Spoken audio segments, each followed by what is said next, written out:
ما كان للنبي والذين آمنوا أن يستغفروا للمشركين ولو كانوا أولي قربى من بعد ما تبين لهم أنهم أصحاب الجحيم۔ آج سورہ توبہ کی آیت نمبر 113 سے بیان ہے نبی اور ایمان والوں کے لیے یہ جائز نہیں کہ وہ مشرکین کے لیے استغفار کریں۔ نبی کے لیے اور ایمان والوں کے لیے یہ جائز نہیں کہ وہ مشرکین کے لیے استغفار کریں، خواہ وہ ان کے قرابت دار ہوں۔ وَلَوْ كَانُوا أُولِي قُرْبَىٰ مِن بَعْدِ مَا تَبَيَّنَ لَهُمْ أَنَّهُمْ أَصْحَابُ الْجَحِيمِ، جبکہ ان پر یہ ظاہر ہو چکا ہے کہ وہ مشرکین تو ہیں ہی دوست کی، کہ مشرکین دوست کی ہیں۔ اب اس آیت کے اندر اللہ تبارک و تعالیٰ نے یہ فرمایا،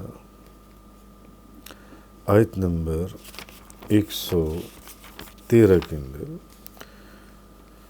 کہ نبی اور ایمان والوں کے لیے یہ جائز نہیں کہ وہ مشرکین کے لیے استغفار کریں، بھلے وہ ان کے رشتہ دار ہی کیوں نہ ہوں، ان کے نزدیک کے لوگ ہی کیوں نہ ہوں، جبکہ ان پر یہ ظاہر ہو چکا ہے، جبکہ ان کو پتہ لگ چکا ہے کہ جو مشرک ہے وہ تو دوست کی ہے، تو جب وہ ہے ہی دوست کی تو پھر اس کے لیے استغفار، اس کے لیے جتنی مرضی آپ معافیاں مانگ لیں۔ علامہ قرطبی مالکی نے لکھا کہ اگر انسان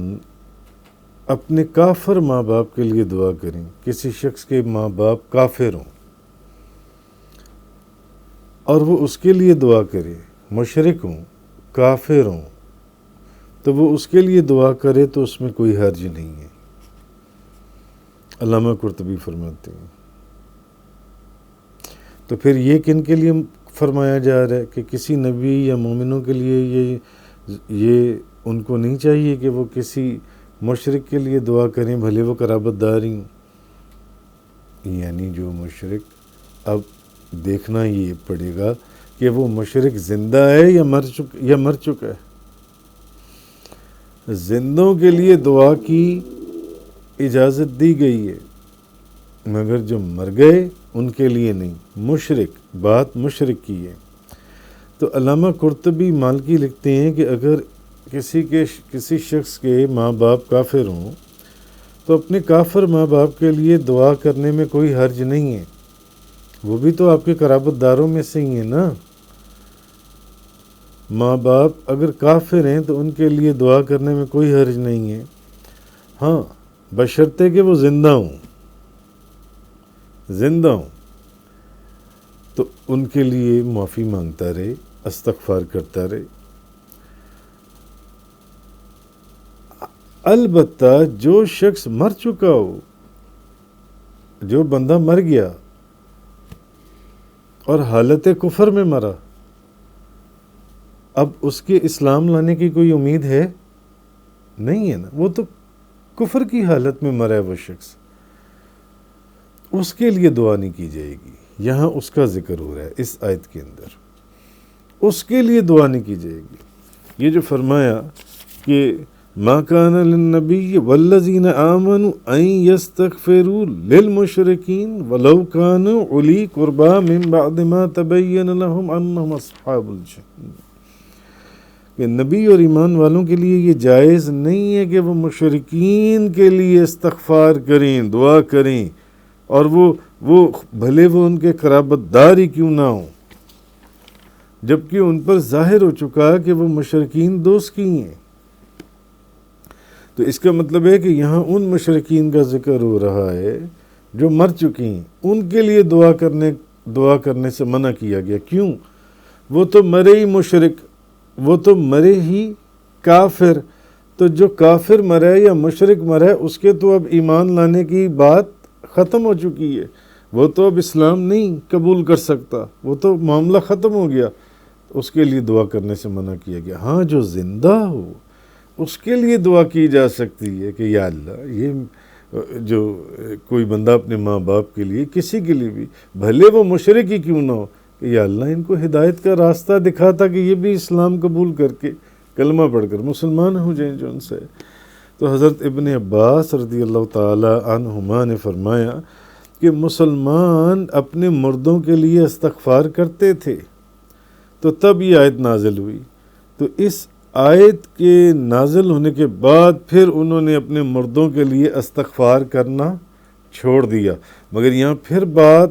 جو نوٹ کرنے والی ہے وہ یہ کہ وہ کون سے مردے تھے جن کے لیے وہ استغفار کرتے تھے، یعنی وہ لوگ تھے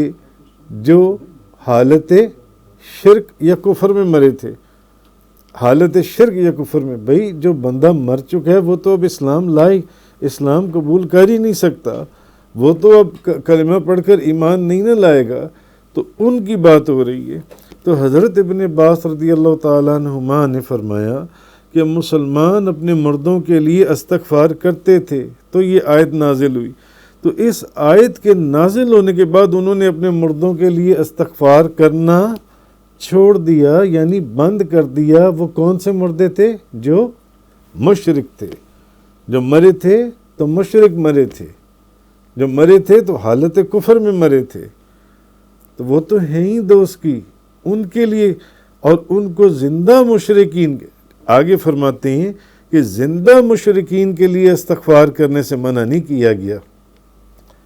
ہاں حتیٰ کہ وہ مر جائیں تو پھر ان کے لیے بھی منع ہے، مر جائیں تو پھر ان کے لیے بھی منع ہے۔ مگر جو کافر یا جو مشرک زندہ ہے، اس کے لیے اگر کوئی بندہ اپنے کسی قرابت دار رشتہ دار کے لیے دعا کرتا ہے، یا اللہ اس کو سیدھا راستہ دکھا، اس کو اسلام کی شمع اس کے دل میں روشن فرما، تو وہ ٹھیک ہے۔ لیکن اگر اس شخص کو پتہ ہے کہ یہ بندہ جب مرا تھا تو حالت کفر میں مرا تھا، معاذ اللہ یہ کسی اور حالت میں یہ ہندو ہو کے مرا، مجوسی ہو کر مرا، یہودی عیسائی ہو، اس کے لیے نہیں دعا کی جائے گی، نہیں دو۔ تو حضرت ابن عباس رضی اللہ تعالیٰ عنہما بیان کرتے ہیں، نبی پاک صلی اللہ علیہ وسلم نے، آپ آگے اس کی مثال دیتے ہیں، آپ یہ دیکھیں کہ آپ فرماتے ہیں حضور نے دعا کی کہ اے اللہ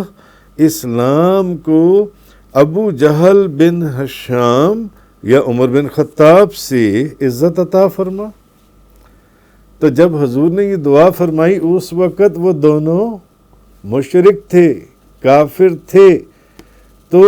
کافر یا مشرک اگر زندہ ہے، بھلے آپ کے قرابت داروں میں سے ہیں، آپ کے قرابت داروں میں سے نہیں ہیں، اگر وہ زندہ ہیں تو آپ اس کے لیے دعا کر سکتے ہیں تاکہ وہ اپنے مرنے سے پہلے کلمہ پڑھ کر اسلام قبول کر لے، مسلمان ہو جائے، اسلام لے آئے۔ لیکن مرنے کے بعد تو اب تو آپ کو معلوم ہے کہ وہ کفر کی حالت میں مرے، تو اب ان کے لیے دعا کرنے سے منع کیا گیا۔ اور پھر جب نبی پاک صلی اللہ علیہ وسلم نے یہ دعا فرمائی تو اگلی ہی صبح حضرت عمر فاروق حضور کی بارگاہ میں حاضر ہوئے اور انہوں نے اسلام قبول کر لیا۔ حضرت عمر فاروق رضی اللہ تعالی عنہ نے اگلی ہی صبح جن سے اسلام قبول کر لیا۔ اچھا، تو اصل چیز جو سمجھائی گئی وہ کیا کہ جب انسان فوت ہو جائے تو اور جو لوگ زندہ ہیں تو اس فوت شدہ کا ان کے اوپر یہ حق ہے کہ وہ اس کے لیے معافی مانگیں، مغفرت طلب کریں، تاکہ اللہ تبارک و تعالی اس میت کو بخش دے۔ مگر بات پھر وہی ہے، وہ کون لوگ ہوں؟ جو ایمان کے اوپر مری ہوئی ہوں، جو اسلام پر جن کی وفات ہوئی ہو، کہ مغفرت صرف ان لوگوں کے لیے جن کا خاتمہ ایمان پر ہوا ہو، اور جو مرئی کافر ہو یا مشرک ہو اس کے لیے دعا کرنے سے منع کیا گیا، اس کے لیے دعا کرنے سے منع کیا گیا۔ جو کفر اور شرک کی حالت میں مرے ان کے لیے مغفرت کا دروازہ بند کر دیا جاتا ہے، موت کے ساتھ ہی ان کے اوپر مغفرت کا دروازہ بند ہو جاتا ہے۔ تو اس لیے اس آیت میں حکم دیا گیا کہ جن کے متعلق تمہیں علم ہے کہ وہ حالت کفر میں مری ہیں، ان کے لیے کسی کو بھی دعائے مغفرت نہیں کرنی چاہیے، کسی مومن کو کیا، نبی کو بھی نہیں۔ یہ چیز اس آیت کے اندر فرمائی گئی۔ تو وہ اب بات آتی ہے وہ تمام روایات جن روایتوں کے اندر یہ ذکر آیا ہے کہ اللہ تعالیٰ نے اس آیت میں اپنے رسول کو منع فرمایا کہ وہ اپنے والدین کے حق میں بھی دعائے مغفرت نہ کریں، تو وہ لوگ جنہوں نے وہ من گھڑت روایتیں گھڑ دیں کہ ان روایتوں میں یہ آیا ہے کہ اس آیت کے ذریعے اللہ نے اصل میں اپنے نبی کو بھی، اپنے محبوب کو بھی منع فرما دیا کہ اپنے والدین کے لیے دعا نہیں کرنی۔ حضرت عبداللہ، حضرت بی بی آمنہ رضی اللہ تعالی عنہما، کیوں ان من گھڑت روایتوں میں یہ ثابت کیا گیا ہے کہ ان کا خاتمہ جو ہے وہ ایمان پر نہیں ہوا تھا۔ قاضی ثناء اللہ پانی پتی یہ زماں، انہوں نے اس کے اوپر بڑی تفصیل سے گفتگو کی، اور وہ فرماتے ہیں کہ اس طرح کی تمام روایات ضعیف اور قابل سندی نہیں ہیں، اور پھر وہ حافظ ابن حجر شارح صحیح بخاری کا انہوں نے یہ قول بھی نقل کیا کہ وہ فرماتے ہیں کہ میں نے ان روایات کے سارے طریقوں پر غور کیا، تمام طریقوں کو میں نے قابل اعتراض پایا جو ان سے۔ اور ویسے بھی اگر آپ کو یاد ہو تو ایک درس کے اندر سورۃ الانعام کی آیت نمبر 74 کے اندر بندہ ناچیز قرآن پاک کی تفسیر میں قرآن پاک کی بے شمار آیات اور احادیث مبارکہ سے یہ ثابت کر چکا ہے کہ نبی کریم صلی اللہ علیہ وسلم کے والدین کریمین نجات یافتہ ہیں اور جنت کی ہواؤں سے لطف اندوز ہو رہی ہیں۔ بے شمار قرآن کریم کی آیات اور احادیث سے میں نے یہ چیز ثابت کی کہ نبی پاک صلی اللہ علیہ وسلم کے والدین کریمین نجات یافتہ ہیں اور جنت کی ہواؤں اور فضاؤں سے لطف اندوز ہو رہی ہیں۔ تو بہرحال اس آیت کے اندر جو دعا کے لیے جو منع کیا گیا تو وہ کن لوگوں کے لیے منع کیا گیا؟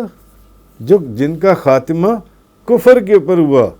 جن کا خاتمہ شرک کے اوپر ہوا، ان کے لیے منع کیا گیا۔ ان کے لیے نہیں منع کیا گیا جو حالت ایمان میں دنیا سے گئے، ان کے لیے آپ دعا کریں۔ اور حضور اچھا اور اب بھلے کوئی کافر اور مشرک جو مر چکے ہے اس کے لیے دعا نہیں کی جائے، لیکن جو زندہ ہے اس کے لیے دعا کی جا سکتی ہے۔ جیسے نبی پاک صلی اللہ علیہ وسلم نے ابو جہل اور حضرت عمر فاروق کے لیے دعا فرمائی کہ یا اللہ ان دونوں، تو اگلے ہی دن حضرت عمر فاروق جو سے انہوں نے کلمہ پڑھ کر اسلام لے آئے، نبی کریم صلی اللہ علیہ وسلم کی خدمت میں آپ سرکار حاضر ہو گئے جو سے۔